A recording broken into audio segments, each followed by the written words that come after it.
इस अनंत ब्रह्मांड में जहाँ देव, दानव और मनुष्य अपने अपने कर्मों में लीन हैं, वहीं एक दिव्य आत्मा तीनों लोकों में निरंतर विचरण करती है। एक ऐसा ऋषि जो ना किसी से बंधा है, ना किसी से रुका है, जिसकी पहचान है नारायण नारायण। आज हम आपको ले चलेंगे एक दिव्य यात्रा पर, नारद जयंती के पावन अवसर पर, समर्पित उस महान आत्मा को, देवर्षि नारद।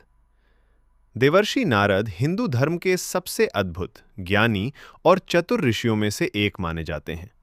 वे त्रिलोक, स्वर्ग, पृथ्वी और पाताल में विचरण करते हुए देवताओं, ऋषियों और मनुष्यों के बीच संदेशवाहक का कार्य करते थे। नारद जयंती क्या है? वैसाख मास के कृष्ण पक्ष की द्वितीया, ये वही पावन तिथि है जब इस दिव्य ऋषि का अवतरण हुआ। लेकिन ये केवल जन्म का उत्सव नहीं है, ये है भक्ति का उत्सव, ज्ञान का उत्सव और संवाद की दिव्यता का उत्सव। देवर्षि नारद, एक रहस्य, एक शक्ति। देवर्षि नारद केवल एक साधारण ऋषि नहीं थे, वे थे देवताओं के मार्गदर्शक, ऋषियों के प्रेरक और मनुष्यों के चेतन जागरण का माध्यम। उनके हाथों में सजी रहती थी वीणा और हृदय में विराजते थे भगवान विष्णु। कहा जाता है कि जहां जहां नारद जाते थे, वहां वहां भाग्य की दिशा बदल जाती थी। कभी वे विवाद उत्पन्न करते दिखते हैं, तो कभी वही विवाद एक बड़े कल्याण का कारण बन जाता है। पौराणिक कथाओं में भूमिका, जब अंधकार बढ़ता है तो प्रकाश स्वयं मार्ग ढूंढता है, और इस प्रकाश के वाहक बने देवर्षि नारद। उन्होंने ही महर्षि वाल्मीकि के भीतर छिपे कवि को जगाया और जन्म हुआ रामायण का।